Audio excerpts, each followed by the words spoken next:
Imagine making smart financial decisions not just because of numbers, but by understanding the human mind. Traditional finance assumes we're all perfectly rational decision makers. But in reality, are we? Behavioral finance says nope. We're influenced by our emotions and psychology. Ever heard of prospect theory? This was developed by Daniel Kahneman and Amos Tversky, and it shows we hate losing more than we love winning. Picture losing $100. Ouch. Now gaining $100. Not as exciting, right? This is called loss aversion. Another key concept is mental accounting.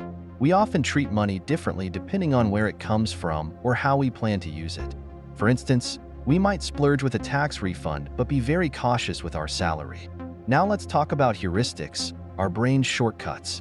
They save time but can lead us astray. Take the representativeness heuristic. We might think all tech companies will be the next Apple. Not quite. And then there's the availability heuristic. If you just read about a market crash, you might overestimate its chances of happening again. Common biases resulting from these heuristics include overconfidence bias. This makes us think we're investment pros, leading to risky bets. Did you know that overconfident traders often trade more frequently and earn less profit? Anchoring bias. This happens when we rely too heavily on the first piece of information we receive. For example, if the first stock price you hear is $100, you might anchor on that price even if new information suggests otherwise. Hindsight bias. After an event occurs, we often believe we knew it was going to happen all along. This can make us overconfident in our future predictions. Emotions rule our financial world. Fear makes us sell in panic, and greed leads to bubbles. Remember the 2008 financial crisis? Fear ran wild, causing widespread panic selling. On the flip side, greed can create bubbles, like the dot-com bubble, where everyone invested in internet companies, inflating their stock prices until the bubble burst. Social influences play a big role too. Ever heard of herd behavior? It's when people follow the crowd instead of making independent decisions. If everyone's buying a stock, you might too, even if it's not the best move. Social norms and peer pressure can drive us to make irrational financial decisions. Market sentiment is the overall mood of investors. It's like the market's personality. Bullish sentiment means optimism. Investors are confident in buying stocks, expecting prices to rise. Bearish sentiment means pessimism.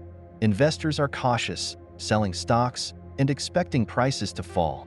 Several indicators help gauge market sentiment.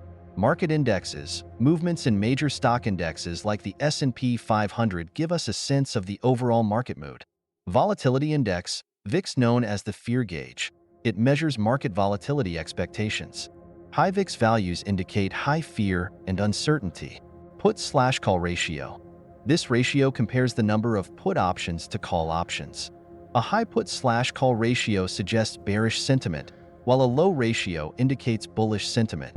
Investor surveys and media analysis. Surveys like the AI Sentiment Survey aggregate individual investor sentiment.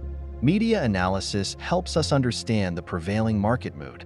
So, how do we beat these biases? Here are some strategies: education and awareness. Learn about common biases like overconfidence, anchoring, and loss aversion. Reflect on your investment decisions and identify patterns. Objective analysis. Rely on data and analytics rather than gut feelings. Use fundamental analysis to assess an investment's health and technical analysis for market trends. Diversification. Spread your investments across different asset classes, regions, and sectors to minimize risk. Set rules and limits. Define clear rules for buying, selling, and rebalancing your portfolio. For example, automatically sell an asset if it drops below a certain price. Seeking professional advice. A financial advisor can provide objective guidance and help maintain discipline in your investments. Use of technology and tools. Investment apps and robo-advisors offer data-driven insights and automated decision-making. Mindfulness and stress management. Practices like meditation and mindfulness help you stay calm during market turbulence. Regular portfolio reviews and rebalancing ensure your investments stay on track. Behavioral finance combines psychology with economics to explain our financial decisions. By understanding cognitive biases and emotional influences, we can make smarter choices. Remember these tips and think twice before making your next financial move. Thanks for watching. Like, subscribe, and share for more awesome finance tips.